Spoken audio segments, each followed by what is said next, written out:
Hello and नमस्कार मित्रों। कैसे हो आप सब? भाई आशा करते हैं बहुत अच्छे होंगे। ठीक है, पढ़ाई कैसी चल रही है आप सबकी? ज़रा बताया करो भाई, कमेंट वगैरह करके।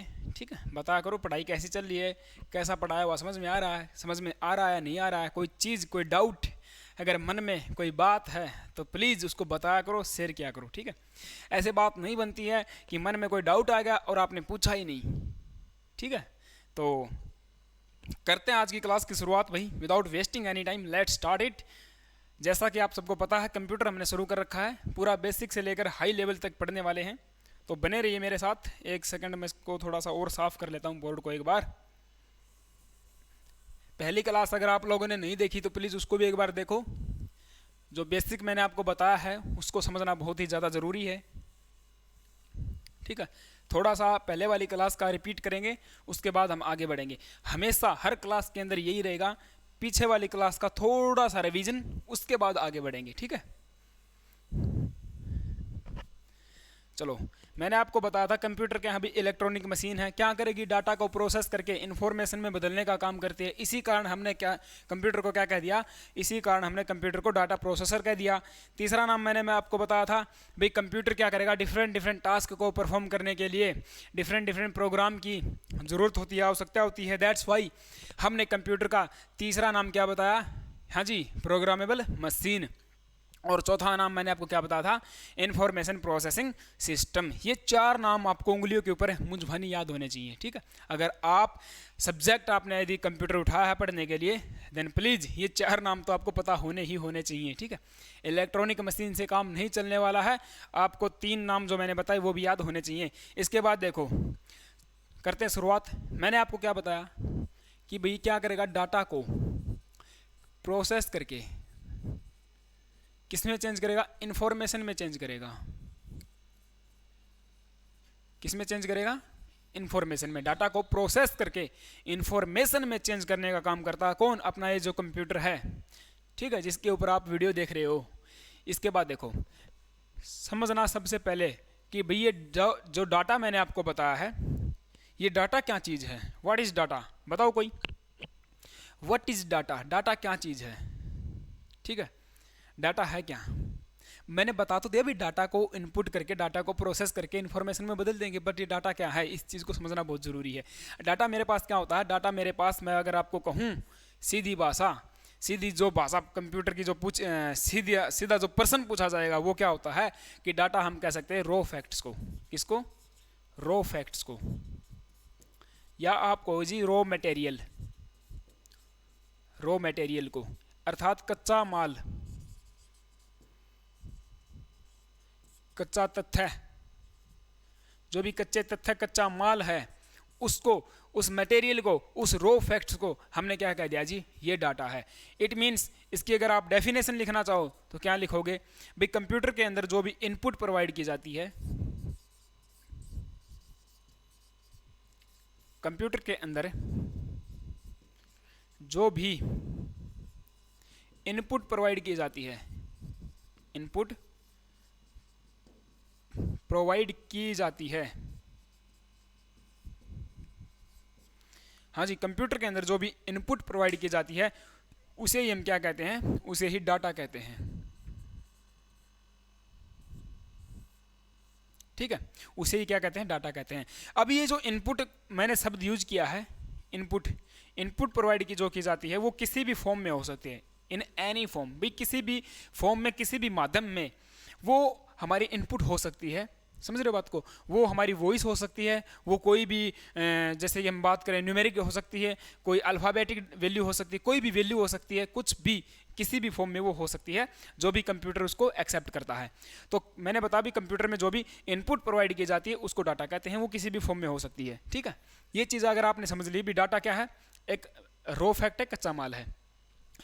और in the context of data there is always a saying that data is always meaningless, यानी कि डाटा हमेशा क्या होता है, मीनिंगलेस होता है। डाटा का कोई भी मतलब नहीं होता है, कोई भी इसका मतलब नहीं निकलता है, meaningless. Data is always meaningless. हाँ भाई, डाटा क्या है, डाटा इज ऑलवेज मीनिंगलेस होता है। ये बात आप तोते की तरह रट लो। ओके बंद कर दिया। यानी कि डाटा क्या है, मीनिंगलेस होता है, कोई भी इसका मतलब नहीं निकलता है। फॉर एग्जांपल के लिए जैसे मैंने इनपुट करवाया AX2, मैंने इनपुट करवाया ABC, मैंने इनपुट करवाया XYZ, मैंने करवाया 2ACX10, ठीक है। ये सारी की सारी जो मैंने इनपुट करवाई है कंप्यूटर में किसी भी माध्यम से, मान के चलिए कीबोर्ड के माध्यम से, ये सारे के मेरे पास क्या है, डाटा है, रो फैक्ट है। बताओ क्या आपको कोई मतलब न, कोई इनसे मीनिंग, कोई मतलब इनका नज़र आ रहा है? अरे नहीं, इनका कोई मतलब नहीं है, अपने आप में कोई मीनिंगफुल सेंस नहीं बनता है। दैट्स वाई ये जो मैंने आपको डाटा बताया ये क्या है, ये सारा सारा मीनिंगलेस है, कोई इसका मतलब नहीं होता है। अगर आपने इस चीज़ को समझ लिया ना, देन डाटा के बारे में जितने भी प्रश्न बनेंगे ना, आप उनको ईजिली आसानी से सोल्व कर पाओगे। इसके बाद देखो इसके बाद देखो भाई, मैंने आपको बता दिया डाटा क्या होता है, मीनिंगलेस होता है, जैसे कि मैंने जो भी इनपुट प्रोवाइड करवा दी, ठीक है। अभी हमारे पास दो प्रकार का डाटा होता है, there are two type of data. मेरे पास दो प्रकार का डाटा निकल के आता है, there are two type of data. सबसे पहले numeric data,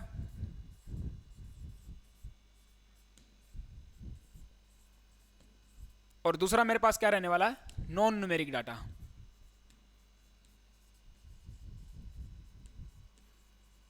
numeric data and non numeric data, ठीक है, numeric data and non numeric data. मैं इस वाले पोर्शन को रफ करके आगे इनकी डेफिनेशन लिखने वाला हूं। अगर किसी को पता है कि भाई न्यूमेरिक डाटा कौन सा होता है, नॉन न्यूमेरिक कौन सा होता है, तो बहुत अच्छी बात है। अगर नहीं पता तो आज सीख लो, कभी नहीं भूलने वाले जिंदगी में, फिर इसको भूलने की मतलब ठीक है, आगे मतलब इस चीज़ को फिर हमेशा याद रखना भी, ये बहुत काम आने वाली चीज़ है, ठीक है। चलो देखते हैं इसके बारे में कि कौन सा डाटा न्यूमेरिक होता है और कौन सा डाटा नॉन न्यूमेरिक होता है। जो भी स्क्रीनशॉट वगैरह लेना चाहते हो ना, ले लिया करो भाई। हाँ, नोट्स अपने साथ साथ बनाते हो भाई, बनाते चलो, ये मोस्ट इंपॉर्टेंट थिंग है। जब भी आप कोई कोर्स वगैरह लेते हो, कोई भी मतलब चाहे आप कहीं से भी पढ़ो यार, अपने खुद के नोट्स जरूर बनाओ। चाहे आप बुक से पढ़ रहे हो, उस बुक में से भी आप क्या करो, अपने स्वयं के खुद के हैंड रिटन नोट्स बनाओ, जो हमेशा आपको तैयारी में बाद में जब आप रिवीजन करते हो ना बहुत ज़्यादा फायदा करते हैं, ठीक है। मैं हमेशा अपने नोट्स बनाता हूँ भाई, हमेशा हमेशा अपने नोट्स में खुद बनाता हूँ। तो इस चीज़ को आपने समझना है भाई, कभी भी आप जब पढ़ रहे हो अपने खुद के नोट्स बनाया करो, ठीक है। अगर नहीं अभी तक नहीं बना है, देन प्लीज़ पेन और कॉपी लेके बैठा करो, जब भी अपनी क्लास हो नोट्स बनाते चला करो, ठीक है। हो सकता है कोई बात मैं लिखूँ नहीं, वर्बली बता जाऊँ, तो उस बात को लिख लो, कोई समझे कि नहीं समझे, वहीं से प्रश्न आ जाए, ये चीज़ें हैं यार। ओके आगे बढ़ते हैं। मैंने बताया numeric data and non numeric data, it means there are two type of data. मेरे पास दो प्रकार का डाटा है अभी, जैसे कि मैंने बताया न्यूमेरिक और नॉन न्यूमेरिक। सबसे पहले अगर मैं बात करूँ न्यूमेरिक डाटा की, कौन सा डाटा न्यूमेरिक में कंसीडर करेंगे, तो इसकी डेफिनेशन क्या लिखेंगे भाई, 0 से 9 तक के वे सभी नंबर, ठीक है, 0 से 9 तक के वे सभी नंबर न्यूमेरिक डाटा के अंदर कंसीडर किए जाते हैं। बट मैंने कंडीशन लगा दी, यहां पर मैं आप लोगों के लिए कंडीशन लगा रहा हूं। कंडीशन क्या है उस चीज को समझो भाई, 0 से 9 तक के नंबर्स को हमने कंसीडर कर लिया किसके अंदर, न्यूमेरिक डाटा के अंदर। बट कंडीशन क्या है भाई, इन नंबर्स के ऊपर हम क्या कर सकते हैं, मैथमेटिकल कैलकुलेशन, यानी कि गणितीय गणना, इनके ऊपर हम परफॉर्म कर सकते हैं। फिर से समझो, मैंने कहा 0 से 9 तक के वे सभी नंबर जिनके ऊपर मैथमेटिकल कैलकुलेशन परफॉर्म की जा सके, उनको क्या कहते हैं, न्यूमेरिक डाटा कहते हैं। आई रिपीट अगेन, अरे मैंने बताया 0 से 9 तक के वे सभी नंबर जिनके ऊपर कोई भी मैथमेटिकल कैलकुलेशन परफॉर्म की जा सके, उनको क्या कहते हैं, न्यूमेरिक डाटा कहते हैं। फॉर एग्जाम्पल जैसे कि देखो, मैथमेटिकल कैलकुलेशन से मेरा मतलब क्या है भी, प्लस कर सकते हो, माइनस कर सकते हो, गुणा कर सकते हो, भाग कर सकते हो, परसेंटेज निकाल सकते हो, लेस देन, इक्वल टू, ठीक है, जो भी ग्रेटर देन, इस टाइप की जो भी फंक्शन, जो भी मैथमेटिकल जो आप कैलकुलेशन होती हैं, गणितीय गणनाएं होती हैं, अगर आप उन नंबर्स के ऊपर ये चीज़ परफॉर्म कर सकते हो, देन वो डाटा आपका किसके अंदर आएगा, न्यूमेरिक डाटा के अंदर आएगा, ठीक है। इसके बाद मैं यहाँ पर लिखता हूँ नॉन न्यूमेरिक की डेफिनेशन। नॉन न्यूमेरिक की डेफिनेशन क्या रहने वाली है भाई, 0 से 9 तक के सभी नंबर, साथ में मैं कहूँ कि अल्फ़ाबेट भी, साथ में अल्फ़ाबेट भी अगर आप ले लो, हाँ जी, साथ में अल्फ़ाबेट भी अगर आप ले लो, मैंने कहा 0 से 9 तक के सभी नंबर, साथ में आप अल्फ़ाबेट भी ले लो, उनको नॉन न्यूमेरिक डाटा में कंसीडर किया जाता है, बट उनके ऊपर कोई भी मैथमेटिकल कैलकुलेशन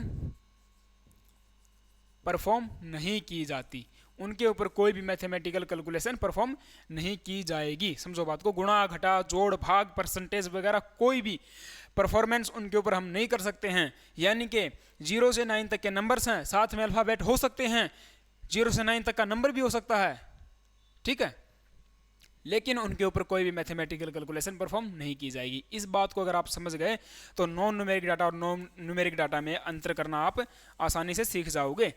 तो इस चीज़ को अगर आपने समझ लिया, आई रिपीट अगेन, बिल्कुल रिपीट करना ज़रूरी होता है, मैं रिपीट कर देता हूँ। मैंने कहा भी मेरे पास जो डाटा होता है उसको प्रोसेस करके इन्फॉर्मेशन में बदलने का काम कंप्यूटर करता है।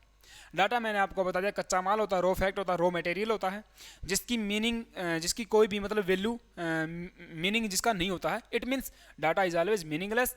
डाटा मैंने बताया आपको, जो भी कंप्यूटर में आप इनपुट प्रोवाइड करते हो उसी को डाटा कहते हैं, वो किसी भी फॉर्म में हो सकती है। इसके बाद मैंने बताया डाटा 2 प्रकार का होगा, एक न्यूमेरिक, नॉन न्यूमेरिक। न्यूमेरिक 0 से 9 तक के नंबर जिनके ऊपर मैथमेटिकल कैलकुलेशन परफॉर्म की जा सके, गुणा घटा जोड़ भाग परसेंटेज वगैरह जो भी परफॉर्मेंस, जो भी कैलकुलेशन मैंने बताई, वो अगर इनके ऊपर की जा सकती है देन वो डाटा किसके अंदर आएगा, हाँ जी, वो डाटा आएगा न्यूमेरिक में। लेकिन यदि हम उन नंबर्स के ऊपर कोई भी मैथमेटिकल कैलकुलेशन परफॉर्म नहीं कर पा रहे हैं तो वो कैसा है, नॉन न्यूमेरिक डाटा है। मुझे पता है डेफिनेशन से अगर आप नहीं समझे हो, अगर पहले आपने वीडियो देखी है देन आप बिल्कुल अच्छे से समझ जाओगे, लेकिन अगर आप नहीं देखी हैं अगर नए हो इस कोर्स के अंदर तो इस चीज़ को समझो। जैसे मैं कुछ एग्जांपल लिखता हूँ उससे आप बेटर तरीके से समझ पाओगे इस चीज़ को। मैंने लिखा भाई नंबर, किसी का भी मोबाइल नंबर,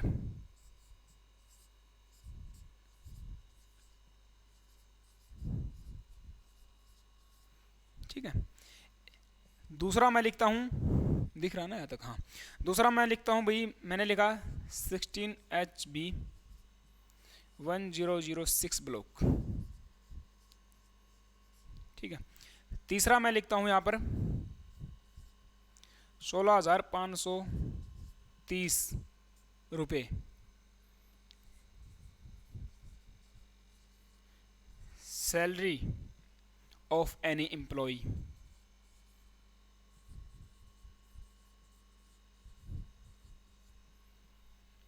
इसके बाद देखो मैं लिखता हूँ यहाँ पर मेरे अकाउंट में, मेरे खाते के अंदर पड़ा हुआ बैलेंस 17.5 रुपये इतना ही है, रियलिटी है, ठीक है, 17.5 रुपये हैं। आप कोर्स खरीदो, ठीक है, ओके। इसके बाद देखो मैं कुछ और डाटा लिखता हूँ। मैंने लिखा भाई आपका पैन कार्ड नंबर,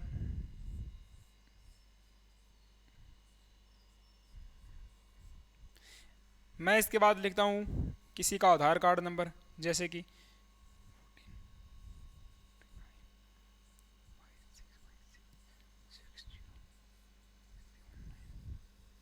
ठीक है, यहीं से अगर अपना काम चल जाएगा, ओके, दिख रहा, ठीक है। तो मैंने क्या लिखा भाई, मैंने देखो, अरे यार वो गया, नीचे गया, ठीक है। मैंने यहाँ पर कुछ एग्जाम्पल लिखे हैं, इस चीज़ को समझना है भाई कौन सा डाटा न्यूमेरिक होता है, कौन सा डाटा नॉन न्यूमेरिक होता है। जैसे देखो मैंने लिखा भी अपना मोबाइल नंबर या किसी का भी मोबाइल नंबर है, मेरा नहीं है कहीं ट्राई करने लग जाऊँ, ठीक है, ये किसी का भी मोबाइल नंबर है, ऐसे रैंडमली मैंने चूज़ किया है, ठीक है, कहीं मिला के कहीं पर भी, हाँ ठीक है, ओके, ऐसा नहीं करना है। तो मैंने बताया भाई जैसे आप मोबाइल नंबर है, अभी बात को समझो, 0 से 9 तक के नंबर हैं, हाँ जी हैं, 0 से 9 तक के सभी नंबर इसके अंदर एग्जिस्ट कर रहे हैं, ये बात आपने देख ली। बट क्या कोई भी मैथमेटिकल कैलकुलेशन इनके ऊपर परफॉर्म कर सकते हैं? अरे मेरे कहने का मतलब ये है, जब आप अपना मोबाइल नंबर किसी को बताते हो, जब आप अपना मोबाइल नंबर चलती हुई बस में किसी को बताते हो झटके के साथ, तो क्या उसका परसेंटेज निकाल के बताते हो क्या? लो जी मैं इसका 100% निकाल के फिर बताता हूँ आपको, ठीक है, इसका 20% निकाल के मोबाइल नंबर का फिर आपको बताता हूँ। क्या आप उस घटा करके, गुणा करके, कुछ जोड़ के, इससे 100 गुणा करके, ऐसे 2 गुणा करके बता देता हूँ नंबर, ठीक है, जल्दी फास्ट मिलेगा। ऐसा होता है क्या? नहीं होता है। आप अपना जो मोबाइल नंबर है 10 अंकों का वही बताते हो। इट मीन्स इसके ऊपर हमने कोई भी मैथमेटिकल, कोई भी गणितीय गणना हमने इसके ऊपर नहीं की है ना, नहीं कर सकते, कर ही नहीं सकते हैं, क्योंकि देखो मोबाइल नंबर जो है एक यूनिक है। क्या है? एक यूनिक नंबर है। समझ रहे हो बात को? तो इस चीज़ को समझना है। कोई भी मैथमेटिकल कैलकुलेशन यदि हम परफॉर्म नहीं कर सकते तो वो डाटा कैसा होगा? वो डाटा नॉन न्यूमेरिक में आएगा। ठीक है, किस में आएगा? नॉन न्यूमेरिक में। डाउट को क्लियर कर लो, ये कैसा है? Non numeric. यानी कि हम अपने मोबाइल नंबर के ऊपर, अरे मैं फिर रिपीट करता हूँ, बार बार बोलने की आदत है मेरी, 2-3 बार एक चीज़ को रिपीट करने की आदत है, थोड़ा बोरिंग मत होगा करो इस चीज़ से, कि इसके ऊपर कोई भी मैथमेटिकल कैलकुलेशन परफॉर्म नहीं कर सकते। फिर आते हैं हम किसी के हाउस नंबर। देखो मैंने बताया भाई 0 से 9 तक के नंबर हाँ है, इसमें 16 भी नज़र आ रहा है मेरे को, 1006 भी नज़र आ रहा है। मैंने बताया अल्फ़ाबेट भी हो सकते हैं, अल्फ़ाबेट है देखो यहाँ पर, ये तो सीधा ही किसी एम्प्लॉय का एड्रेस है ना, तो ये तो सीधा ही आपको पता चल रहा है कैसा डाटा है? नॉन न्यूमेरिक है। इसके बाद देखो मैंने लिखा 16,530, ये क्या? Salary of an employee. भाई महीने की सैलरी 16,530 रुपये बेसिक पे है, बिल्कुल समझो इस बात को। 0 से 9 तक के नंबर हैं, हाँ जी हैं, और इनके ऊपर हम मैथमेटिकल कैलकुलेशन परफॉर्म कर सकते हैं, क्योंकि देखो जो भी आप समझना बात को, इस सैलरी के ऊपर आपका क्या कटेगा? इनकम टैक्स कटेगा। कितना परसेंट कटेगा बताओ जरा? ठीक है, वो अलग बात है कितना परसेंटेज कटेगा, लेकिन कोई ना कोई आपका इनकम टैक्स इसके ऊपर कटने वाला है ना। इनकम टैक्स कटेगा, इसके ऊपर परसेंटेज निकलेगा, इसके ऊपर आपको क्या मिलेगा? डीए मिलेगा, डेयरनेस अलाउंसेस मिलने वाला है। इसी के ऊपर परसेंटेज की कोई ना कोई, इसके ऊपर मान के चलो कोई भी और, जैसे आपको एचआरए मिलेगा है ना, उसकी कैलकुलेशन की जाएगी इसके ऊपर। आपको डीए मिलेगा, एचआरए मिलेगा, आपको टीए मिलेगा, ट्रैवलिंग अलाउंस मिल गया। समझ रहे हो बात को? ये सारी की सारी कैलकुलेशन इसी सैलरी के ऊपर होने वाली है, इसी बेसिक सैलरी के ऊपर होने वाली है। इट मीन्स, अरे सीधी सी बात है यार, जब आप किसी से पूछते हो जी आपकी सैलरी कितनी है, वो क्या कहेगा? जी कट कटा के 16,000 रुपये आम है। क्या बोलेगा? 16,530 नहीं बताएगा, कट कटा के 16,000 रुपये आम है। यानी कि जो कट कटाने का काम हुआ है वो हाँ जी, वो कहाँ पर होने वाला है? कट कटाने का काम किसके ऊपर होगा? इस बेसिक सैलरी के ऊपर होने वाला है। इट मीन्स किसी भी एम्प्लॉय की सैलरी क्या हो जाएगी? किसी भी एम्प्लॉय की सैलरी एक न्यूमेरिक डाटा हो जाएगी। कैसी है? न्यूमेरिक डाटा, क्योंकि इसके ऊपर मैथमेटिकल कैलकुलेशन हमने परफॉर्म कर दी है। ओए समझे कि नहीं समझे? इसके बाद देखो 17.5, यानी कि ये रुपये पड़े हैं, ये मेरे बैंक में पड़े हैं रुपये 17.5 रुपये। ये क्या है? न्यूमेरिक है या नॉन न्यूमेरिक है? बताओ जरा। अभी देखो, यानी कि ये मेरे बैंक में पड़े हैं एसबीआई के अंदर, ठीक है, हिंदुस्तान की सबसे सुस्त बैंक है एसबीआई। कभी चले जाओ किसी भी ब्रांच के अंदर, कभी काम नहीं होने वाला आपका, कभी भी, सच बता रहा हूं मैं आपको। मेरा जो एटीएम है ना, उसका पासवर्ड मैं फॉरगेट कर गया, तो उसको देखो मैंने रीजनरेट करने के लिए, मैं सच बता रहा हूँ, मैंने 3 महीने तक एसबीआई के चक्कर काटे, और वो आज तक मैं उसको रीजनरेट नहीं कर पाया हूँ, और ना ही मेरे को दूसरा एटीएम मिला है। ठीक है, इतना घटिया काम है इस बैंक का, इतना सुस्त काम है, सच बता रहा हूँ मैं आपको। सिर्फ और सिर्फ सैलरी लेने का काम करते, कोई काम नहीं करती भाई एसबीआई। ठीक है, इससे अच्छी तो सर्विस पीएनबी की है, बहुत अच्छी सर्विस है भाई पीएनबी की। ठीक है, जो वर्कर हैं वो भी बहुत अच्छे से बात करते हैं, तो चलो ठीक है, उसके ऊपर नहीं जाएंगे। हम बात करेंगे जो 17.5 रुपये पड़े हैं, यानी कि इसके ऊपर ये जो एसबीआई मेरे को इंटरेस्ट देने वाला है, क्या देने वाला है? इंटरेस्ट। ये वाला इंटरेस्ट नहीं है जो आप लोग लेते हो, ठीक है, ये इंटरेस्ट है ब्याज। यानी कि ब्याज की जो गणना है वो किसके ऊपर की जाएगी? वो इस 17.5 रुपये के ऊपर की जाएगी। 17.5 रुपये के ऊपर ब्याज की गणना की जाएगी। इसके बाद मैंने लिखा, यानी कि ये कौन सा डाटा हो गया? अगर गणना की जा रही है इंटरेस्ट की गणना, तो क्या है भाई? मैथमेटिकल कैलकुलेशन कर दी हमने, तो न्यूमेरिक डाटा है। कैसा है? Numeric data. इसके बाद COUP 5112, यानी कि साफ मोटी मोटी आंखों से नजर आ रहा है, कैसा डाटा है? नॉन न्यूमेरिक डाटा है। ठीक है, ओए अब तो कर लोगे। इसके बाद ये देखो भाई, ये मैंने लिखा किसी का आधार कार्ड, ये किसी का आधार कार्ड नंबर है। भाई जब आप फॉर्म भरवाते हो, आप जब फॉर्म भरवाते हो हरियाणा पुलिस का, है ना, एसआई का, पटवारी का, कोई भी लगा लो, देन आपसे वो क्या कहता है, भाई आधार कार्ड नंबर बता।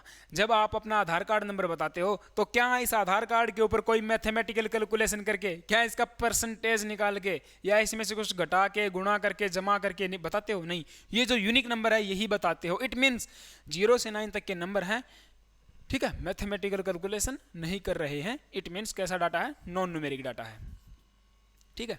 जैसे आपका अकाउंट नंबर, समझो बात को, आपका अकाउंट नंबर जो 16 नंबर का, 16 डिजिट का जो आपका अकाउंट नंबर होता है ना, वो कैसा डाटा है, वो भी नॉन न्यूमेरिक डाटा है। क्यों? अकाउंट नंबर के ऊपर कोई भी मैथमेटिकल कैलकुलेशन नहीं होती है। वो नंबर जो है वो यूनिक है, वही रहने वाला है।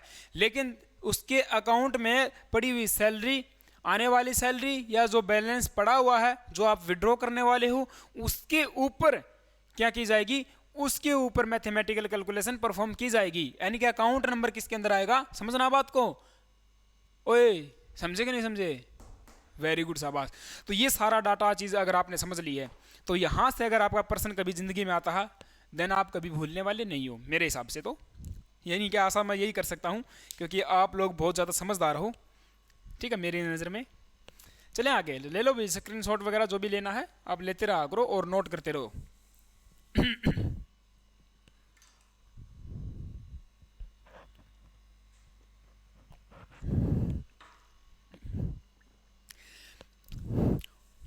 और पानी वानी पीते रहो भाई, ठीक है, गर्मी का टाइम है।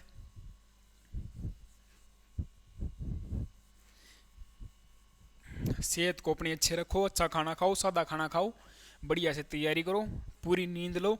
ज़्यादा ये भी नहीं है कि भाई बस पढ़ते रहे नींद लेना भूल गए, नहीं। शरीर सबसे पहले स्वच्छ होना चाहिए आपका। अगर आपका शरीर स्वच्छ है ना, उसके बाद आप कितनी भी पढ़ाई कर लो कोई टेंशन नहीं है, ठीक है। ये चक्कर नहीं है कोई भी कि भाई ना सोना ही भूल जाओ, ठीक है।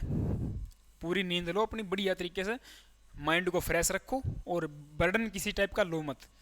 सब काम हो जाएंगे, सारे पेपर होंगे, टेंशन मत लो, सारे के सारे पेपर होंगे। और इसका इलाज भी होगा, वे लीक वाला इलाज है ना, ये भी होगा, करेगी गवर्नमेंट, विश्वास करो, कोई दिक्कत नहीं है भाई। अपने जो हाथ में है, अपने हाथ में क्या है, पढ़ना ही है।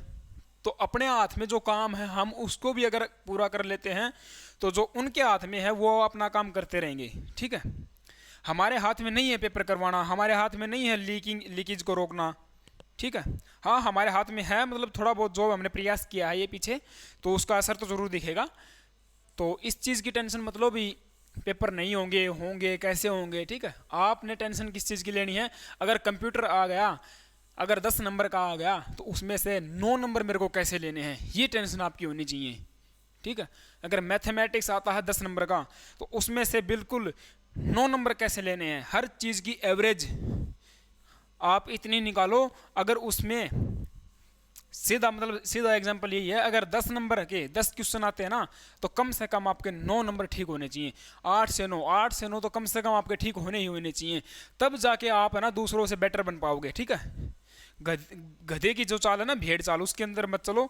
आपको अपनी तैयारी को एक बिल्कुल हम कह सकते हैं कि भाई बेटर तरीके से आपको परफॉर्मेंस करना है और आप अपना 100% दो। हर चीज़ के अंदर आप क्या करना है, अपना 100% अगर दोगे ना तो भाई बिल्कुल नौकरी आपके कदमों में होगी एक दिन, ठीक है। ये अपना वायदा है आपसे, ओके।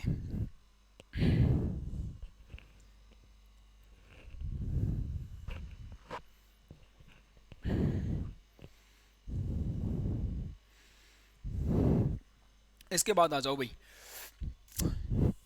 इसके बाद देखो मैंने आपको बताया भाई डाटा को प्रोसेस करके क्या करेगा, इन्फॉर्मेशन में बदलेगा, इन्फॉर्मेशन में। तो हमने देख लिया भी डाटा क्या होता है। इसके बाद हम देखने वाले हैं भी ये इन्फॉर्मेशन क्या चीज़ है। ये इन्फॉर्मेशन क्या चीज़ है, ये इन्फॉर्मेशन क्या है, ये nothing, information is nothing but the processed form of data. It is the processed form. ये क्या है, प्रोसेस्ड, यानी कि इसकी प्रोसेसिंग हो चुकी है। प्रोसेस्ड डाटा को क्या कहते हैं, इन्फॉर्मेशन कहते हैं। जो डाटा आपने जो डाटा आपने इनपुट किया था जिसका कोई भी मतलब नहीं था, वही डाटा अब क्या बन चुका है, वो इंफॉर्मेशन बन चुका है, प्रोसेस्ड हो चुका है। It means information is always meaningful. Information के कंटेक्स्ट में एक बात कही जाती है क्या, कि इंफॉर्मेशन क्या होती है, ऑलवेज मीनिंगफुल होती है। क्या होती है जी, मीनिंगफुल होती है। इंफॉर्मेशन इज ऑलवेज मीनिंगफुल, अर्थात इसका कोई ना कोई मतलब जरूर निकलता है। जस्ट फॉर एग्जाम्पल के लिए जैसे मैंने लिखा 1 × 4 + 5, ये मैंने आपको मान के चलो कोई ना कोई क्या कही है, कोई डाटा इनपुट करवा है, इसके ऊपर क्या होगा, प्रोसेसिंग होगी, और मेरे को जो इन्फॉर्मेशन मिलने वाली है वो क्या मिलेगी, यानी कि 9, है ना। तो 9 से मैं समझूंगा जो मैंने इनपुट प्रोवाइड की थी उससे मेरे को 9 मिला है, जो भी कैलकुलेशन यहाँ पर हुई है उससे मेरे को क्या मिला, ये 9 नंबर मिला है। ये एक इन्फॉर्मेशन है, ये प्रोसेस्ड डाटा है, इसका कोई ना कोई मतलब निकलता है। ये बात आपको समझनी होगी। इट मीन्स यानी कि इन्फॉर्मेशन क्या होती है, एक मीनिंगफुल चीज़ है, इसका कोई ना कोई मतलब निकलेगा, और ये प्रोसेस्ड फॉर्म ऑफ डाटा है। क्या है, प्रोसेस्ड फॉर्म ऑफ डाटा है। ठीक है, ये बात भी आपको समझनी होगी। इसके बाद देखो इन्फॉर्मेशन के बारे में हम और कुछ क्या कह सकते हैं भाई, जैसे कि देखो इंफॉर्मेशन को आप आउटपुट भी कह सकते हो। क्या, आउटपुट। ठीक है, इंफॉर्मेशन को आप आउटपुट भी कह सकते हो। और जो डाटा आपने, मैंने इस डाटा के बारे में तो बता ही दिया है, जो भी इनपुट प्रोवाइड की जाती है डाटा को आप इनपुट भी कह सकते हो। ठीक है, डाटा क्या है, इनपुट चीज़ है, और आउटपुट मेरे को क्या होगी, इन्फॉर्मेशन मिल गई है। तो ये चीज़ अगर आपने समझ ली है, इसके बाद हम देखो बीच वाली बात को समझते हैं। ये जो प्रोसेस वर्ड है, ठीक है, ये जो प्रोसेस वर्ड है इसका मतलब क्या है, ये जो प्रोसेस वर्ड है मतलब भाई जो भी डाटा आपने इनपुट करवाया है उसके ऊपर क्या होगा, उसके ऊपर प्रोसेसिंग का काम होगा। ठीक है, वो काम किसके द्वारा होगा, सीपीयू के द्वारा होगा, वो बात आगे की है। बट इसको, इस चीज़ को इस अभी समझो कि भाई जो भी डाटा आपने इनपुट करवाया है उसके ऊपर क्या होगी, प्रोसेसिंग होगी। भाई कोई ना कोई उसके ऊपर मान के चलो घटना घट रही है, कोई फेनोमेना उसके ऊपर हो रहा है। ठीक है, जो भी इनपुट आपने प्रोवाइड किया है और हमको क्या मिल गई, इन्फॉर्मेशन मिल गई। तो ये जो प्रोसेसिंग का काम है ये किसके द्वारा होगा, सीपीयू के द्वारा होगा। ठीक है, तो प्रोसेसिंग का काम सीपीयू के द्वारा होगा। लेकिन इसके रिगार्डिंग एक प्रश्न पूछा गया था एक बार, उसको मैं बताता हूँ आपको। एग्जैक्ट लाइन मैं आपको बताऊंगा। वो कहता है कि भाई इनपुट किए गए डाटा को प्रोसेस करके, सॉरी प्रश्न क्या था कि इनपुट किए गए डाटा पर, इनपुट किए गए डाटा पर जो भी कैलकुलेशन परफॉर्म की जाती है,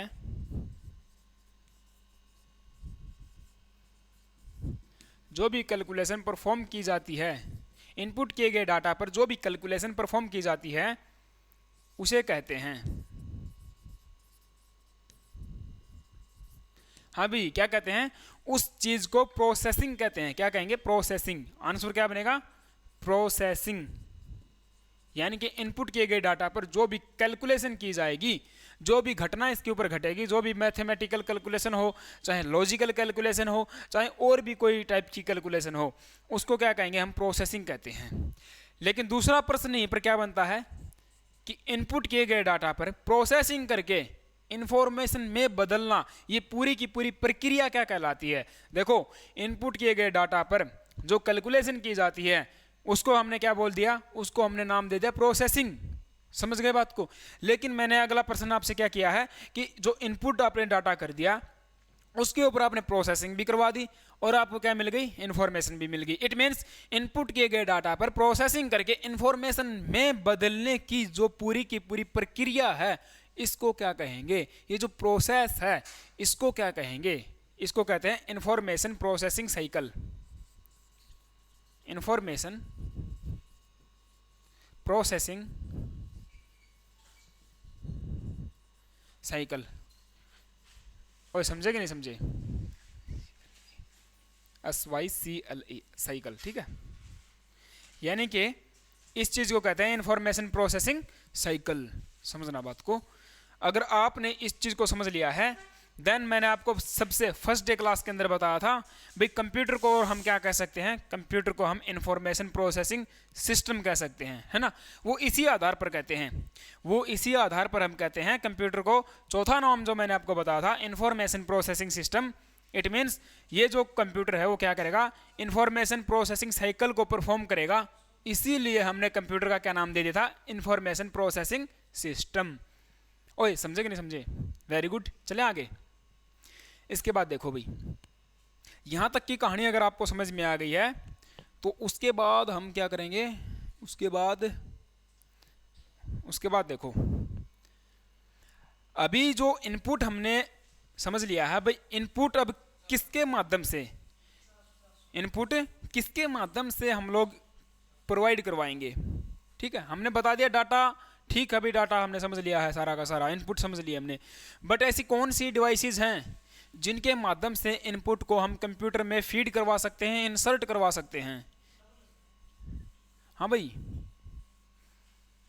बताओ जरा, करो कमेंट वगैरह।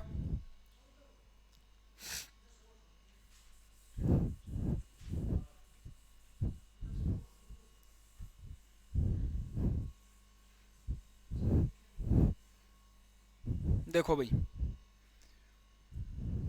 अभी मेरे पास जो इनपुट है, इसको इनपुट को प्रोवाइड करवाने के लिए कंप्यूटर में इनपुट डिवाइसेस की जरूरत पड़ेगी। किसकी, इनपुट डिवाइसेस की। ठीक है, we needs input devices to input the data into the computer. Computer के अंदर इनपुट को प्रोवाइड करवाने के लिए किसकी जरूरत होगी, इनपुट डिवाइसेज की जरूरत होगी। अभी ये इनपुट डिवाइसेज कौन सी हैं, यहीं से अपना टॉपिक स्टार्ट होता है इनपुट डिवाइसेज का। अभी तक जो बेसिक हमने पढ़ा है, यकीन मानो बेसिक से भी प्रश्न पूछे गए हैं, उसने पूछेगा, आगे पूछेगा, सीधी बात है। आज से अपना अभी से टॉपिक शुरू होने वाला इनपुट डिवाइसेस का। जितने भी अपने इनपुट डिवाइसेस हैं मैन सारे के सारे डिटेल में पढ़ेंगे भाई, सारे के सारे डिटेल में पढ़ेंगे। ठीक है, तो चलो इनपुट डिवाइसेस की अगर मैं बात करता हूँ, इनसे क्या करेंगे, इन डाटा को इनपुट करवा देंगे। कौन कौन से ऐसे डिवाइसेस हैं जिनके माध्यम से, जिनकी सहायता से मैं डाटा को इनपुट करवा सकता हूँ, जरा बताओ। सबसे पहले मेरे साथ साथ बोलेंगे और साथ साथ लिखेंगे। सबसे पहले मेरे पास आता कीबोर्ड, बिल्कुल बेसिक कीबोर्ड है ना। Number 2 mouse, number 3 track ball. भाई अपनी बुक के अंदर है ना, इतना डिटेल में और इतना बढ़िया तरीके से बिल्कुल इमेजेस के साथ ये छपा हुआ ना। ठीक है, अपनी बुक भी खरीदो भाई, उसके अंदर आपको जो है ना नोट्स बनाने की जरूरत नहीं है। फिर अगर आपने कोर्स भी ले रखा है, आपने बुक भी ले रखी है, तो फिर नोट बनाने की जरूरत नहीं है। ठीक है, अगर आपने कोर्स ले रखा है, ठीक है, बुक नहीं ले रखी, तो नोट्स बनाओ। और ये बिल्कुल चित्रण के माध्यम से, ठीक है, चलचित्रों के माध्यम से इस चीज़ को हमने दर्शाया है, तो समझना बात को। Keyboard, mouse, track ball, joystick,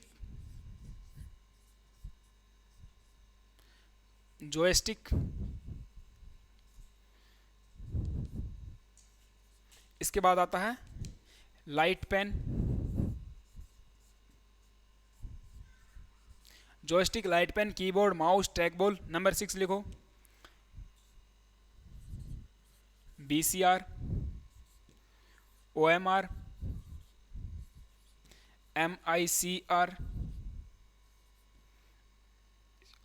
ठीक है, OCR। नेक्स्ट है video capture hardware, video capture hardware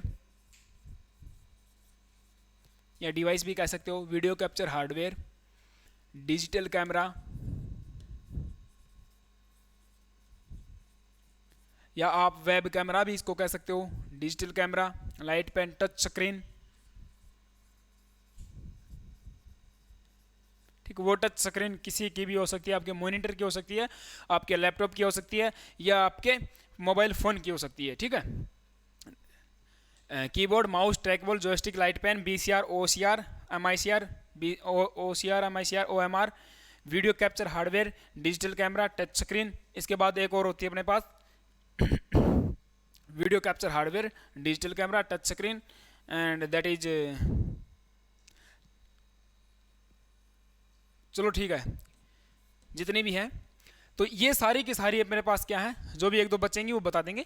तो ये सारी की सारी मेरे पास 15-16 जितनी बनती हैं, ये क्या है, ये भैया इनपुट डिवाइसेस हैं। इट मीन्स इनकी सहायता से हम क्या करेंगे भाई, डाटा को इनपुट करवाने की कोशिश करेंगे, या फिर हम इनकी सहायता से डाटा को इनपुट कर सकते हैं।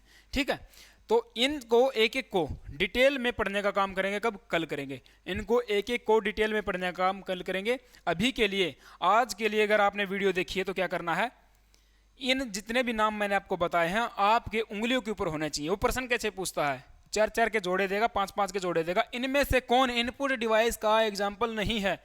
अभी नहीं है के लिए जो हैं वो तो पता होना चाहिए ना, तभी तो आप डिफ्रेंशिएट कर पाओगे।